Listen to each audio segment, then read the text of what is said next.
Estamos en el capítulo 18, hemos avanzado harto en este capítulo, ¿no? En este libro.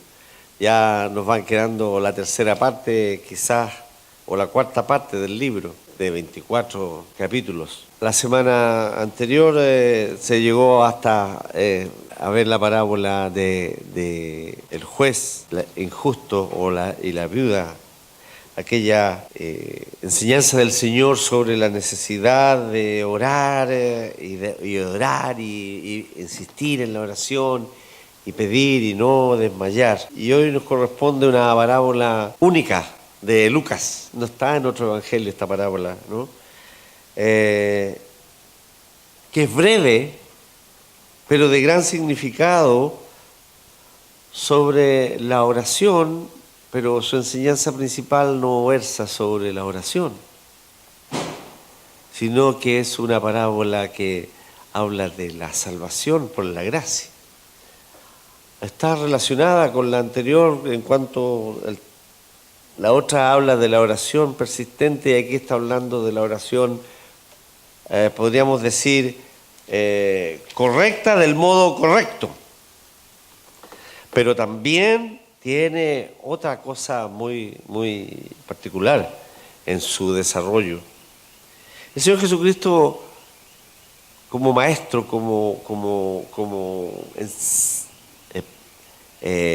enseñador de las nuevas de salvación y el mensaje que Él lleva, siempre sorprende a sus auditores, a los que están siguiendo, ¿no?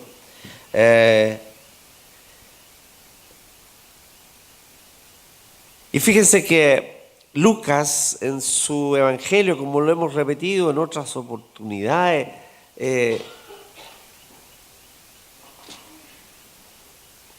destaca a quienes va dirigido principalmente lo que el Señor va a enseñar. E inicia con esas palabras: unos que confiaban en sí mismos como justos. De partida, allí podemos ver que el Señor, si bien es cierto va a hablar de la oración, no es menos cierto que también quiere enseñar y hablar de su justicia. A algunos que confiaban en sí mismos como justos y menospreciaban a otros. Justos en el sentido bíblico. No es lo mismo que aquellos que piensan de sí mismos que son justos. Si efectivamente ellos fueran justos en el sentido de humano, de la justicia, no menospreciarían a los otros. Pero si aún más ellos fueran justos en el sentido bíblico de la justicia, que tiene que ver con la relación con Dios, la posición del hombre ante Dios, con mayor razón no deberían menospreciar a los otros. Pero ellos están hablando, o sea, el Señor está diciendo, aquí Lucas está diciendo, que el Señor se dirige a aquellos que piensan de sí mismo de una forma especial. Se consideran más justos que los otros, o más bien ellos se consideran justos, dignos de reconocimiento, y los otros no valen nada. Menospreciaban a los otros.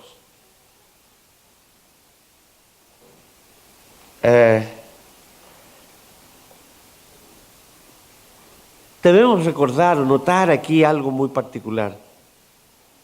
Siempre la autoexaltación conlleva el desprecio de otros. Siempre considerarse más de lo que se es o creerse superior a los, lleva implícito el creerse superior a otros.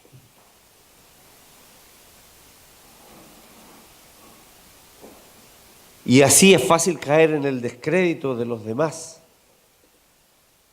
cuando consideramos lo bueno que nosotros somos. Qué bueno que somos nosotros. Esta actitud es una actitud que el Señor, a través de los 4 evangelios, a través de toda su enseñanza, el Señor constantemente está fustigando, está reprendiendo, está llamando la atención de que no es algo que debe ser imitado. A sus discípulos le dijo respecto a esta actitud fariseica de hacer las cosas para que los demás lo vean y digan, mira qué espiritual que es, para que vean mi espiritualidad manifestada externamente, pero por dentro dice el Señor que no hay esa actitud, una actitud consecuente. Él dice, haced lo que dicen, pero no lo que ellos hacen. Guardaos de esta levadura, dice el Señor, de aquellos que se creen justos a sí mismos y menosprecian a los demás, de aquellos que buscan la autoexaltación, porque siempre va a haber el menosprecio de otros. Alguna vez les cité, hace poco tiempo atrás lo repetí, y de un libro antiguo que leía que decía un autor que cuando uno piensa en la bondad propia, a menudo busca puntos de comparación con aquellos que saben que están más bajos que él, que son menos que él. Eso es lo que busca, eso es lo que de este espíritu, de estos que en sí mismos confiaban como justos. Y el Señor enseña, además, respecto a la oración, que la oración hecha con propósitos o de forma equivocada no alcanza, no tiene una respuesta.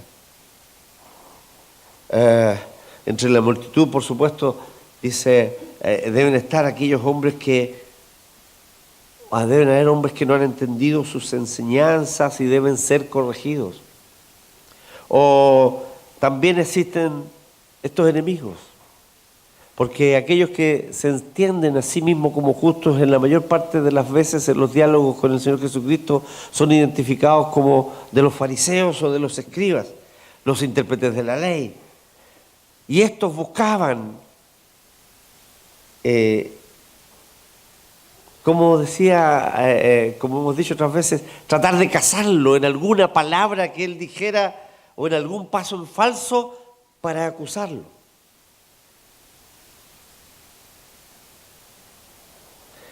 Buscando la ocasión. No seguían a Jesús con el propósito de escucharle para aprender de sus enseñanzas. No. Si ellos se consideraban a sí mismos justos, ¿para qué necesitaban un mensaje de buena nueva, de salvación, de evangelio? No necesitaban nada más que lo que ellos creían que debían seguir haciendo, porque a su entender estaban bien. Y la parábola nos dice, 2 hombres descendían o suben al templo a orar. 2 hombres subieron al templo a orar. Nos habla de 2 hombres, de 2 oraciones, de 2 actitudes, de 2 respuestas, de 2 resultados. 2 hombres suben al templo a orar, en un tiempo oportuno seguramente para ellos. No nos dice de la actitud de uno y el otro cuando suben, ni de lo que buscaban cuando suben. Simplemente empieza a relatarles la parábola y les pone de frentón al tiro un contraste.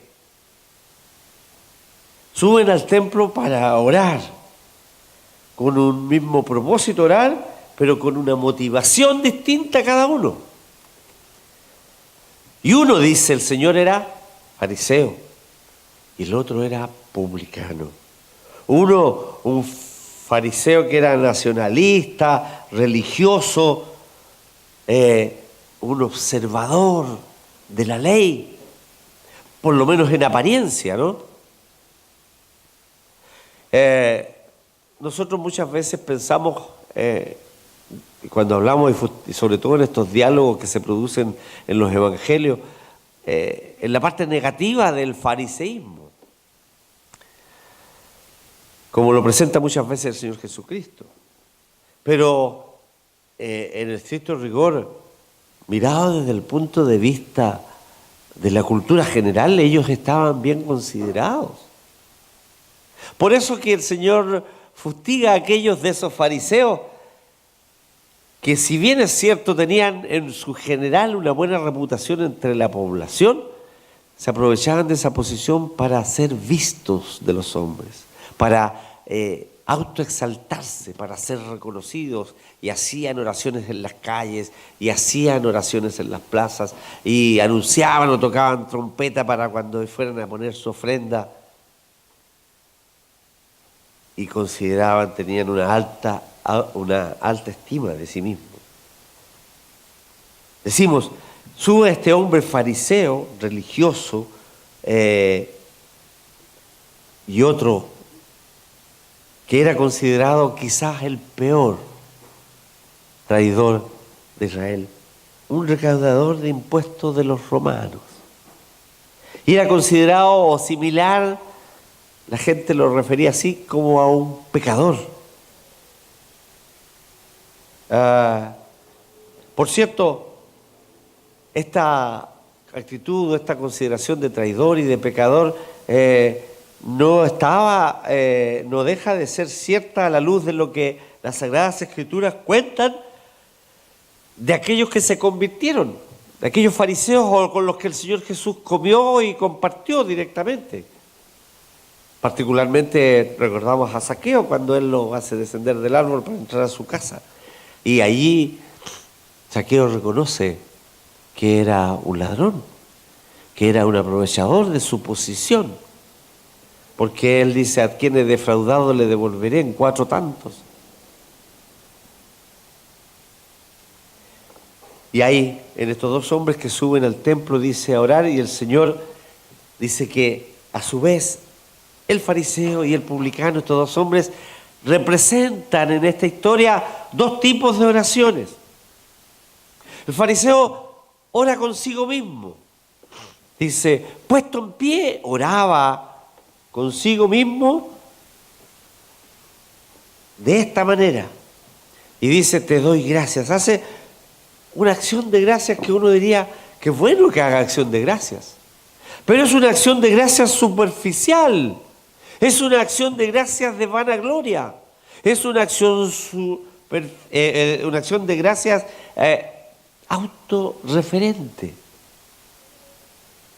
Te doy gracias por lo que soy y por lo que hago.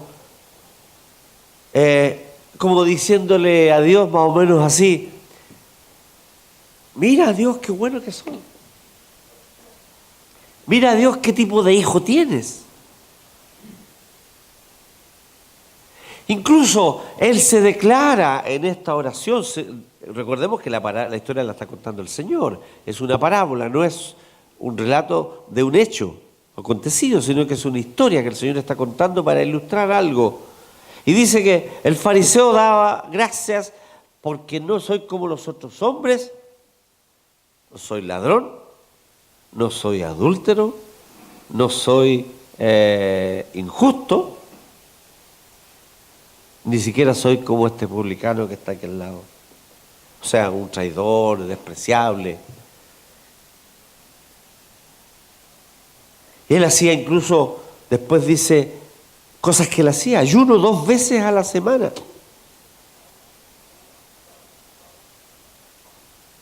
O sea, hasta hacía mucho más de lo que la ley estipulaba. Los fariseos, el Señor Jesucristo, ¿se acuerdan? En una parte decía, en un mensaje anterior, veíamos que el Señor decía a los fariseos, atáis cargas en la gente que ni vosotros mismos con un dedo la queréis mover.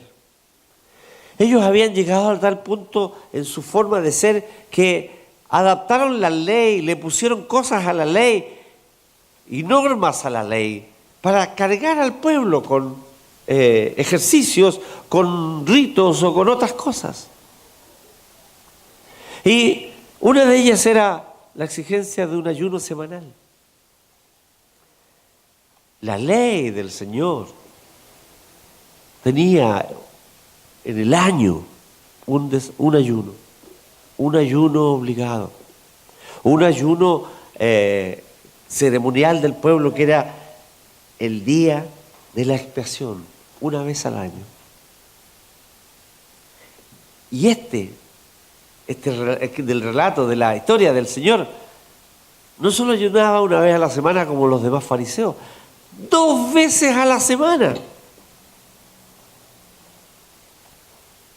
Y probablemente Si uno pudiera entrar en más detalle, uno podría pensar, es como aquellos que el Señor dice allí en el Sermón del Monte, también cuando les dice a sus discípulos, no hagáis lo que ellos hacen, demudaban su rostro, o sea, se mostraban como que estaban sufriendo cuando hacían ayuno para que los demás vieran que estaban haciendo un sacrificio espiritual. Y además dice que Él da el diezmo de todo. Doy diezmos de todo lo que gano. O sea, resaltando también que Él cumplía con lo que había dar, con lo externo de la ley. Es como si nosotros nos autoexaltáramos o un fariseo moderno pudiera decir, le doy gracias por lo que he hecho, por cómo he hablado, porque le he entregado o he entregado el mensaje a tantas personas, porque me he lucido delante de mi clase o porque... y empieza a resaltar sus propios logros como algo de mérito personal.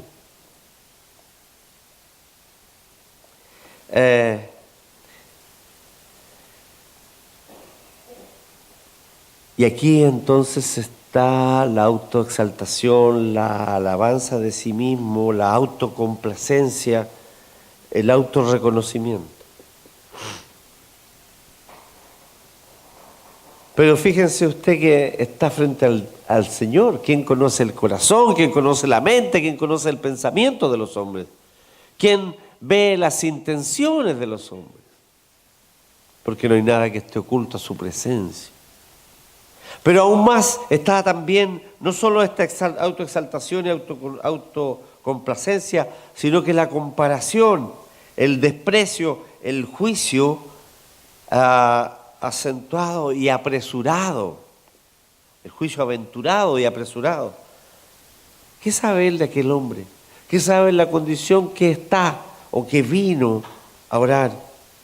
O de cualquiera, como para juzgarlo. No soy como él. Se compara con otros como estimando que él es superior.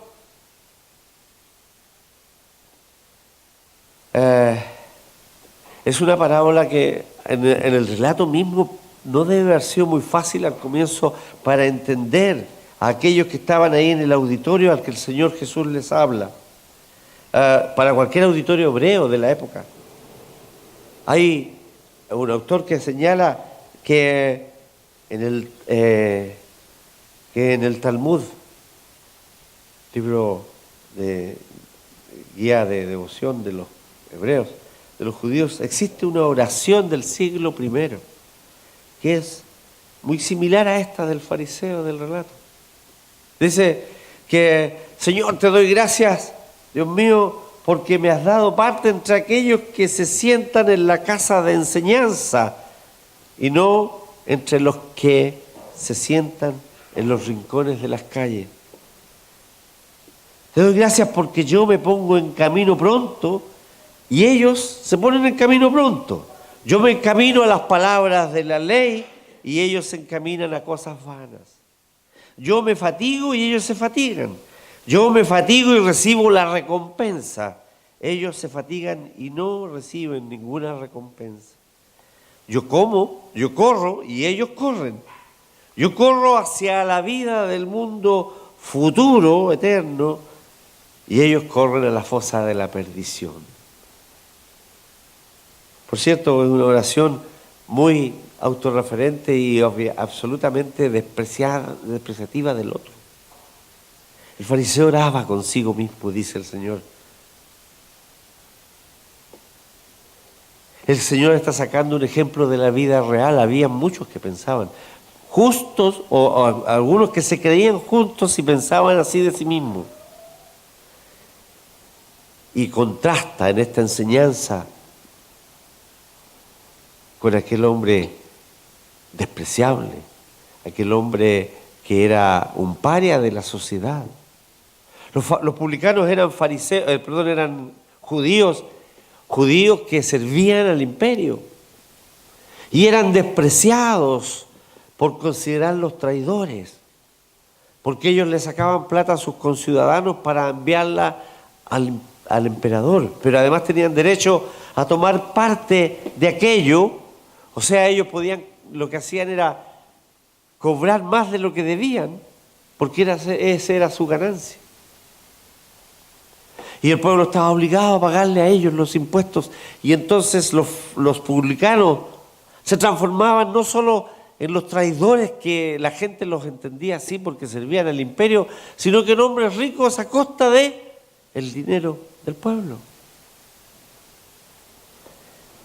Y este hombre publicano de la parábola esta dice que estaba lejos, estaba en un rincón tal vez, tratando de estar escondido de todos aquellos que venían, por no considerarse digno de estar allí al frente al lugar santo del templo.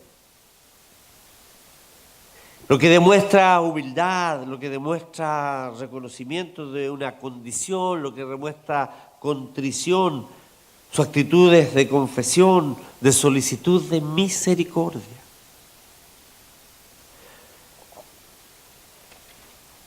Cuando uno se encuentra con el Señor, ayer lo resaltaba el pastor también en la liturgia allá en Valparaíso, y decía, cuando uno se encuentra con la santidad de Dios, que es como que nos rebotara en la cara, se ve a sí mismo como el pecador que es necesitado que es. Y pareciera que este hombre está en eso. Él se dice que no quería ni aún alzar los ojos al cielo y se golpeaba el pecho diciendo, Dios, sé propicio de mí, pecador. El pecador, dicen los comentaristas, que el texto parece decir el pecador.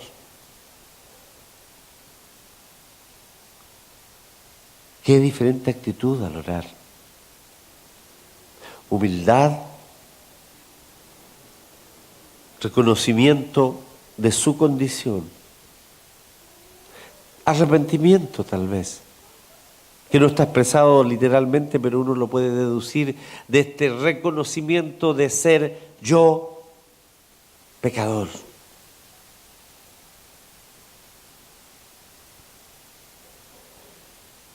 Sé propicio a mí, pecador. El término propicio es un término que tiene que ver con el acto de la propiciación, es decir, en el día de la expiación, que es el día del ayuno anual. El sacerdote entraba al lugar tan santísimo donde estaba el arca del pacto, y allí estaba sobre el arca del pacto, el propiciatorio era la tapa del arca, donde estaban las tablas de Moisés, el maná y la rama que floreció en el desierto, en la roca. Y ahí estaba digamos, sobre el arca estaba la cubierta que se llamaba el propiciatorio, que tenía 4 ángeles con sus alas extendidas hacia atrás y que se juntaban en el medio del arca, ¿no? Y que era toda de oro. Y sobre ella el sacerdote una vez al año, el día de la expiación, rociaba la sangre del cordero que había sido derramada recientemente y cubría el propiciatorio. Y entonces Dios con ese acto de expiación, Dios se sentía satisfecho y perdonaba el pecado de aquel que había ofrecido esa sangre. Y él está usando este concepto diciendo, Dios, perdóname, Dios limpia mis pecados, Dios lávame de mi maldad, porque entendiendo que no tenía él otra oportunidad u otra posibilidad. A diferencia del otro que decía que por lo que él era, por lo que él hacía, estaba justificado. Y vea el resultado de la oración. Dice, os digo que este descendió a su casa justificado antes que el otro. Es decir,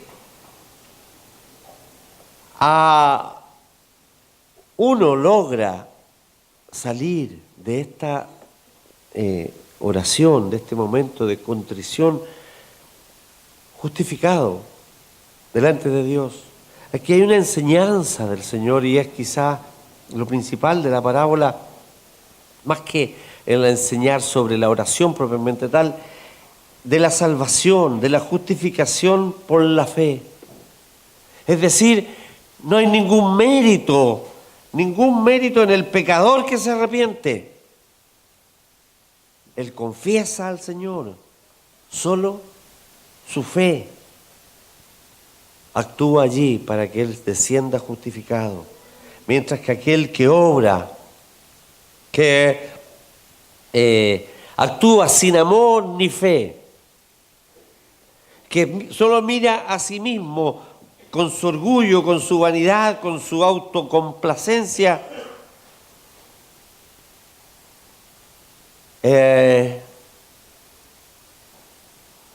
o aquel que quiere buscar la salvación por sus buenas obras, no lo alcanza. Lo alcanza aquel que se humilla, lo alcanza aquel que se entrega humildemente a la misericordia de Dios, a la gracia de Dios. Hay una enseñanza de la salvación por la gracia claramente aquí, que trabaja posteriormente en sus enseñanzas el apóstol Pablo. No hay mérito alguno en ese hombre pecador, despreciado, que llega allí, que se arrodilla, que se golpea el pecho, que se reconoce: Dios, ten misericordia de mi pecador. Versus aquel otro. Y el Señor termina esa parábola diciendo: porque el que se humilla, el que se enaltece será humillado, y el que se humilla resulta exaltado.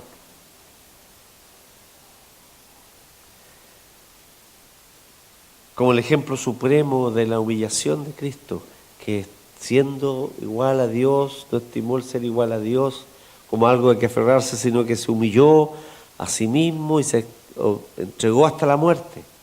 Y Dios le exaltó hasta lo sumo. El hombre orgulloso, el hombre autocomplaciente, el hombre que se autojustifica a sí mismo, que cree ser más de lo que es, que cree que no necesita ni del perdón, ni necesita él que alguien lo limpie de nada, porque es suficientemente bueno. Ese que se exalta a sí mismo será humillado, pero aquel que se humilla es exaltado. Por cierto, el Señor Jesucristo está enseñándonos dos cosas aquí respecto a la oración. Una es que debemos orar por motivos correctos y debemos orar en forma correcta, es decir, a Dios, no a los hombres que nos escuchan. En otra parte del fustiga a los fariseos cuando dicen ellos oran con palabrerías huecas y además para que los demás los escuchen, para que escuchen su elocuencia. No hay que orar ni a los hombres, ni a uno mismo, sino que la oración es hecha a Dios. Y también nos dice que hay que humillarse ante Dios para ser exaltado.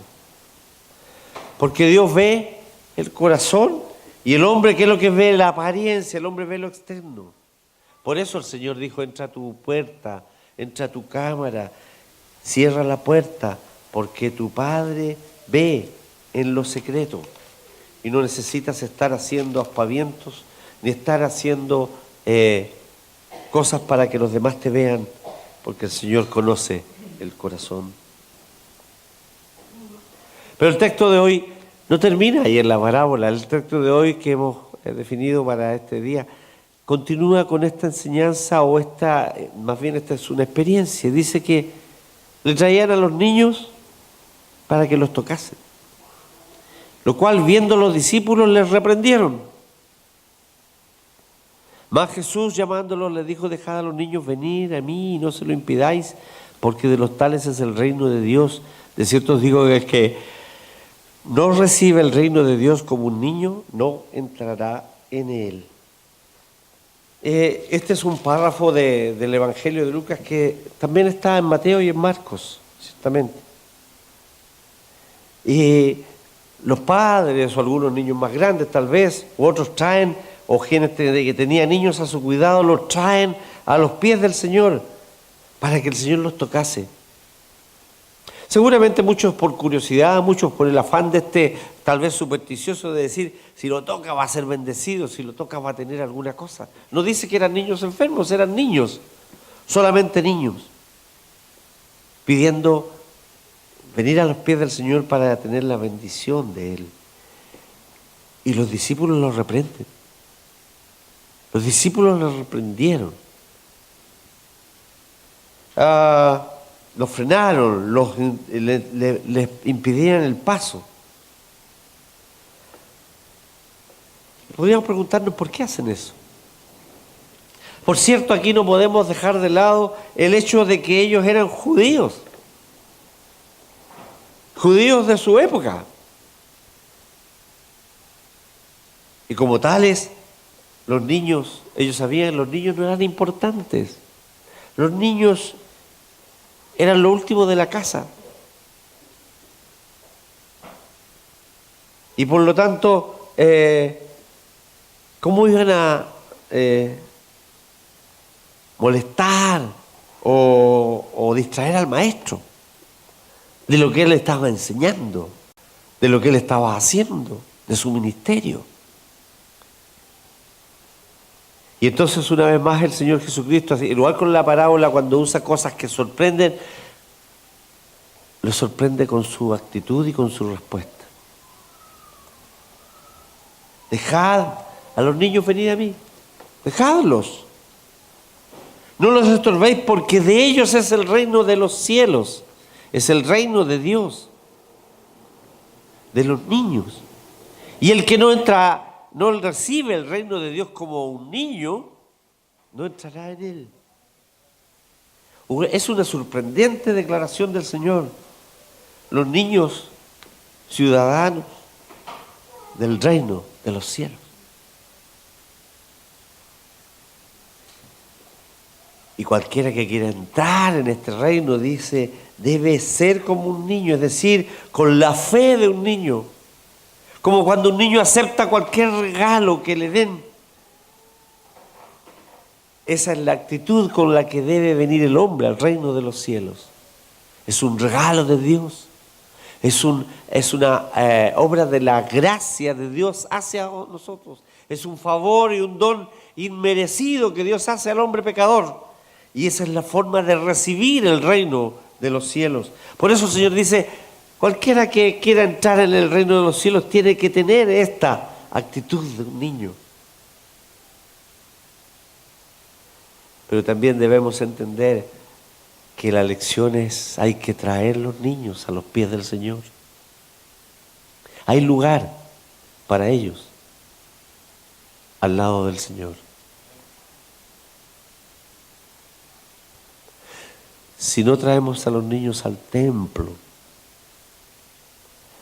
no van a amar el templo. Si no traemos a los niños a conocer la adoración y participar de la adoración colectiva del Señor cuando son pequeños, va a ser difícil que cuando grandes se queden para participar de la adoración.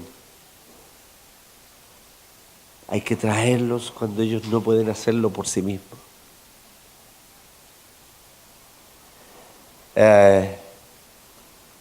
Y es necesario que otros los traigan. Y es responsabilidad de los grandes, es responsabilidad de los adultos, es responsabilidad de nosotros traerlos al templo para que reciban también la alimentación, para que reciban la bendición del Señor. Porque el Señor ama a los niños y los bendice y los trata como quienes forman parte del reino de los cielos. Es más, el Señor fustiga, el Señor reta, el Señor reprende a aquellos que quieren impedirle a los niños que se acerquen a Él, diciéndoles que no solo ellos son parte importante del reino, no solo los niños son importantes, sino que para gozar de la bendición del reino de los cielos, tienen que tener la actitud de los niños. Yo me imagino la reacción de sus discípulos en ese momento, deben haber quedado algo así medio descolocado, atónito. No es la primera vez.